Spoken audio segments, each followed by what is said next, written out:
Hello everybody, ఎవరైతే JCG exam రాయాలనుకుంటున్నారో వాళ్ళకి 3 years practice అనేది మ్యాండేటరీయా అని నన్ను కొందరు అడగడం జరిగింది. సో నిన్నొచ్చిన సుప్రీంకోర్టు జడ్జిమెంట్ ప్రకారం రిట్ పిటిషన్ నంబర్ 1022 ఆఫ్ 1989 ఇందులో మెన్షన్ చేసిన జడ్జిమెంట్ ప్రకారం అయితే ఎవరైతే జేసీజీ ఎగ్జామ్ రాయాలనుకుంటున్నారో వాళ్ళకి 3 ఇయర్స్ ప్రాక్టీస్ అనేది మ్యాండేటరీ అని మెన్షన్ చేశారు. దీనికన్నా ముందు ఈ జడ్జిమెంట్ దానికన్నా ముందు అయితే 3 ఇయర్స్ ఎక్స్పీరియన్స్ అనేది అవసరం లేదు, ఫ్రెషర్స్ కూడా జేసీజీ ఎగ్జామ్ రాయొచ్చు అండ్ రాసి జేసీజీ ఎగ్జామ్ క్వాలిఫై అయిన వాళ్ళు చాలామంది ఉన్నారు. ఇదే విధంగా 2002లో సుప్రీంకోర్టు ఏం చెప్పిందంటే జేసీజీ ఎగ్జామ్ ఎవరైతే రాయాలనుకుంటున్నారో 3 ఇయర్స్ ప్రాక్టీస్ అనేది అవసరం లేదు, ఫ్రెషర్స్ అయినా సరే ఫ్రెష్ గ్రాడ్యుయేట్స్ అయినా సరే ఈ ఎగ్జామ్కి ఎలిజిబుల్ అని చెప్పడం జరిగింది.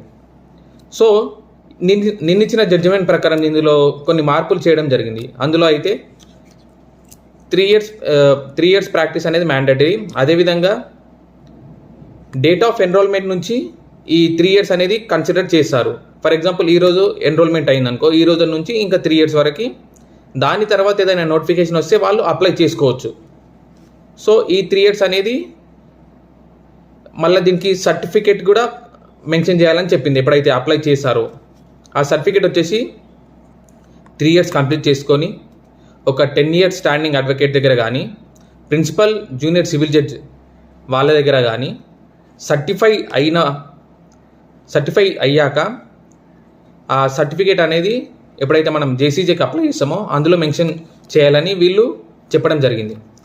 అదేవిధంగా ఎవరైతే లా క్లర్క్స్ ఉంటారో, జడ్జెస్ దగ్గర చేస్తారో వాళ్ళని కూడా కన్సిడర్ చేయాలి జేసీజీ ఎగ్జామ్ రాయడానికి. ఎందుకంటే లా క్లర్క్స్ కూడా 3 ఇయర్స్ ప్రాక్టీస్ 3 ఇయర్స్ అక్కడ వర్క్ చేస్తారు జడ్జి దగ్గర.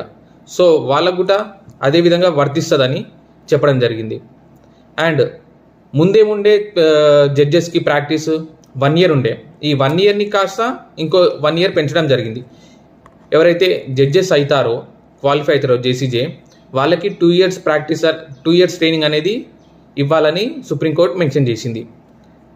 అండ్ ఇది ఎగ్జిస్టింగ్ నోటిఫికేషన్కి వర్తించదు. ఇప్పుడైతే ఏదైతే నోటిఫికేషన్ వచ్చిందో ఆ నోటిఫికేషన్కి అనేది ఈ 3 ఇయర్స్ ప్రాక్టీస్ అనేది వర్తించదు. ఈ 3 ఇయర్స్ ప్రాక్టీస్ అనేది ఏ విధంగా తీసుకున్నారంటే సుప్రీంకోర్టు ఆల్ ఓవర్ ఇండియా అన్ని హైకోర్ట్స్ని అడగడం జరిగింది. చాలా హైకోర్ట్స్ ఏం చెప్పాయంటే 3 ఇయర్స్ ప్రాక్టీస్ అనేది పెట్టడం మంచిది.